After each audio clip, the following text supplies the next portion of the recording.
Hər vaxtınız xeyir olsun, dəyərli Kanal 14 izləyiciləri, xoş gördük hər birinizi. Bugün biz Suraxanı rayonu sayılır da, Suraxanı. Binə qəsəbəsindəyik, Binə Savxoz deyilən ərazidəyik və Şəhid Mürşid Əhmədzadənin anasının evindəyik. Anasının evində niyə deyirəm? Birazdan Ülviyə ana özü izah eləyəcək. Mən istəyirəm Ülviyə anamızı sözü verim, özünüzü təqdim eləyin bir ətraflı şəkildə, ardından isə şəhidimiz barəsində əvvəlcə məlumatları verin ki, tamaşaçılarımız da tanısın. Çünki bizim minlərlə şəhidlərimiz var, Allah bütün şəhidlərimizə rəhmət eləsin. Amma hamısını bir-bir tanımaq və tanıtmaq bizim borcumuzdur. O baxımdan deyirəm ki, ətraflı məlumat verin. Özünüzün barəsində danışın. Mən Şəhid Əhmədzadə Mürşidin anası, babası Ülviyə ana. Mən balam Suvovşan istiqamətində şəhid olub. Allah cəm şəhidlərimizə rəhmət eləsin. Bizim balalarımız cənnətdədir. Onlara qurban olun. Təbii. Nə bilim, danışdıqca qurtarmaq olmur. Onu da qeyd edək ki, çox çətindir. Bala təbii ki, bala itirmək çox çətindir. Deyirik ki, şəhidlərimizin yeri cənnətdir, məqamı ucadır. Təbii ki, bu belədir. Allah dərgahında onlar diridirlər. Bunu Quran deyir. Amma ana üçün, ölüm necə olursa olsun, ana üçün, ata üçün çox ağır etkidir. Çətin. Allah sizə səbir versin deyirəm. Onu da qeyd edim ki, Mürşid Əhmədzadə Tərtər rayonunun Tərtər rayonunun Evoğlu kəndi. Evoğlu kəndində doğulub, Bakıda böyüyüb, Binə qəsəbəsində böyüyüb və hal-hazırda da anası Binə qəsəbəsində yaşayır. Mürşidin mən bildiyim qədərilə indi ana həyəcanlıdır, danışmağa çətinlik çəkir. Mürşidin heç əvvəldən, yəni kiçik yaşlarından taleyi heç də uğurlu olmayıb.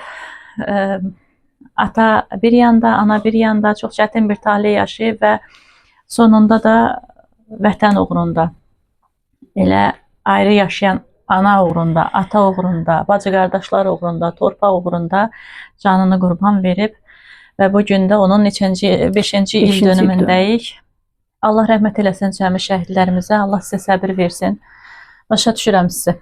Mən əslində kadrdan əvvəl biz danışırdıq ki, ana danışsın, ürəyini boşaltsın, fikirlərini bölüşsün, amma yenə də çətin, çox çətindir. Bir ana üçün çətindir. Özü də bir oğul. Mürşid tək oğul idi, bir bacının bir qardaşı idi. Təbii ki, bayaq məclisdə də söhbət getdi o barədə ki, yəni fərqi yoxdur, təkdir, 5 oğlun biridir. Övlad itkisidir. Əlbəttə. Allah cəm şəhidlərimizə rəhmət eləsin. 5 də olsa, 3 də olsa, hər oğlun bir yeri var. Hər övladın, bəli, hər övladın öz yeri var. Amma Mürşid bambaşqaydı. Bir neçə gün bundan əvvəl biz 8 noyabr böyük qələbəni qeyd elədik ki, hansı ki, həmin qələbədə məhz sizin balanızın və sizlərin böyük rolunuz var. Çünki o oğulları o cür yetişdirən sizin kimi analardır. O cür vətənpərvər yetişdirən, o cür qeyrətli yetişdirən sizin kimi analardır. Çünki qeyrət hissi olmayanda nə vətən qeyrəti çəkirlər, nə ailə qeyrəti çəkirlər. O oğulların hamısı qeyrət hissi idi ön cəbhəyə aparan, irəli, loru dildə desək, oğul desək, irəli itələyən qeyrət hissi idi. Şükür bu günə, çox şükürlər olsun ki, bugün torpaqlarımız azaddır, ərazi bütövlüyümüz tamdır. Amma bu tarixi də onlar öz qanları ilə yazdılar. Allah bütün şəhidlərimizə bir daha rəhmət eləsin. Allah sizlərə səbir versin, anam. Qazilərimizə Allah şəfa versin. Allah üstünüzdə yar olsun ki, bizim balalarımızı yaddan çıxartmırsınız. Hər zaman borcumuzdur. Gəlirsiniz, tanıtdırırsınız balalarımızı. Biz də onlarla necə deyimi təsəlli tapırıq ki, bizi kimi anaların balalarını həmişə necə deyim tanıtdırırsınız həmişə ki, hamıya belə çəkirsiniz, göstərirsiniz ki, bizim balalarımız budur. İcazə versiniz, Mürşidin biraz şəxsi taleyindən də yazım, yəni əvvəlindən də danışım. Buyur, sözdə. Yəni biz ana ilə danışmışıq, biraz şəxsi məsələlərə girmək istəyirəm ki, Ülviyə ananın dediyinə görə, yəni əvvəldən ailələr ayrılıb, atasından ayrılıbdır. Ülvi məhkəmə qərarı, Mürşid məhkəmə qərarı ilə atada qalsa da, ananın yanında böyüyübdür və məhkəmə qərarı atanın yanında olduğuna görə bütün imtiyazlardan ata yararlanıb. Amma ana da öz borcunu, daha doğrusu öz təsəllisini onda tapır ki, hər dəfə onun il dönümünü verir, məzarını ziyarət edir, analarla birgə bir-bir şəhidlərimizi ziyarət edir, şəhidlərimizin məclislərində iştirak edir, bununla özünə təsəlli tapır. Və bu gün bizim gəlişimizə həqiqətən gördüm də ki, nə qədər sevindi. Biz borcumuzu yerinə yetirdik əslində, amma mən ona gətirmək istəyirəm ki, yəni boş verib keçməyək. Onların yeganə təsəllisi bizim onların övladlarını xatırlamağımızdır. Başqa heç bir şey yummurlar. İnanın ki, heç bir şey yummurlar.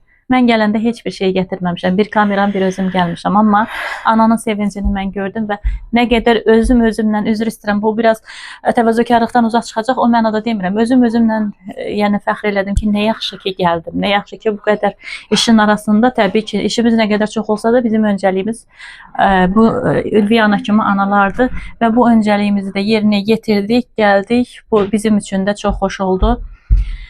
Təbii ki, biz nə eləsək də unutdura bilmərik. Unutmaq mümkün də deyil. Biz özümüz belə unuda bilmiriksə şəhidlərimizi, unutmuruqsa, unutmamalıyıq da zaten. Övlad itirən ana üçün daha da çətindir. Amma gəlişimiz sevindirirsə nə xoş bizə. Gəlin bir olaq, birlik olaq, şəhidlərimizi unutmayaq, unutdurmayaq. Onların həmişə bir olaq, birlik olaq. Necə sentyabrda, 27 sentyabrda necə birləşdik hamımız və könüllü istər səfərbərliklə hər kəs cəbhəyə yollandı. Arxa cəbhədə də bizlər var idik.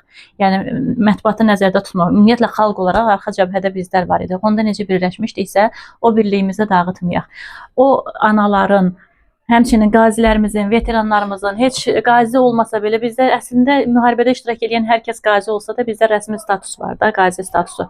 Yalnız ağır yaralananlara verilir bu status. Heç o status olmasa da müharibə iştirakçıların hamısının yanında olub onların hüquqlarını müdafiə etməliyik. Elə cəbhədə, ümumiyyətlə hərbi hissədə olmuş, vətəni qorumuş hər kəsin, nəinki müharibə görən, görməyən. Çünki onlar bilmirdi ki, hansının dövründə, hansı hərbi xidmətdə olanda müharibə olacaq, yoxsa olmayacaq. Amma onlar hamısı onu gözə alıb gedirlər. Çünki biz 30 ildən çox idi ki, müharibə şəraitində yaşayırdıq.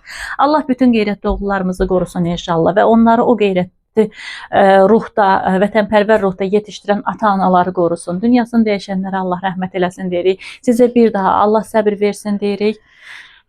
İnşallah da ki, bilirsiniz, zaman-zaman da yanınızda olmuşuq. Nə vaxtda, nə zaman bizə dair bir qulluğunuz olarsa hər zaman Kanal 14 kollektivi olaraq, doğruxəbər.tv kollektivi olaraq hər zaman yanınızdayıq, üzr istəyirəm. Yeri gəlmişkən kanalımızın rəhbəri Kamal Əskərovun da sizlərə salamları var. Özü bugün burada iştirak edə bilmədi, bizi göndərdi. Çox gözəl insandır. Mən Təşəkkür həmişə edirəm. dayaq durub, mən nə demişəm, həmişə başırsa ilə mənim zəngi masufkən, ana buyur.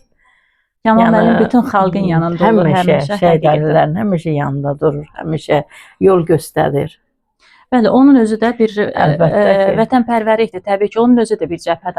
Arxa cəbhədə Kamal müəllim həqiqətən nəinki şəhid anaları, qazilər üçün çox işlər görür. Ümumiyyətlə köməksiz, dayaqsız vətəndaşların yanında olur. Onun özü də elə onların necə deyim, haqqı uğrunda mübarizə aparmağın özü də bir cəbhədir. Biz də təşəkkür edirik buradan Kamal müəllimə. Bir daha Böyük Allah təşəkkürümü rəhmət Kamal eləsin. müəllimə bildirirəm ki, sağ olsun. Özü gəlməsə də özünün adı burada adlanır. İndi hamının işdə nəsə gəlməməyini indi səbəbini izah elədim təbii ki. Amma yollayıb Həstəsi var. amma çox sağ olsun. Allah üstündə yar olsun. Yəni mən ona çox razıyam ki, mənim həmişə mənə dinləyib, həmişə də ana buyur deyib. Var olun, Çox sağ təşəkkür olsun. edirik. Çox sağ olun. Allah kimi sizə də böyük təşəkkürümü bildirirəm. Çox sağ olun ki, mənim balamı yaddan çıxartmadınız. Borcumuzdur. Çox sağ olun. Sağ olun.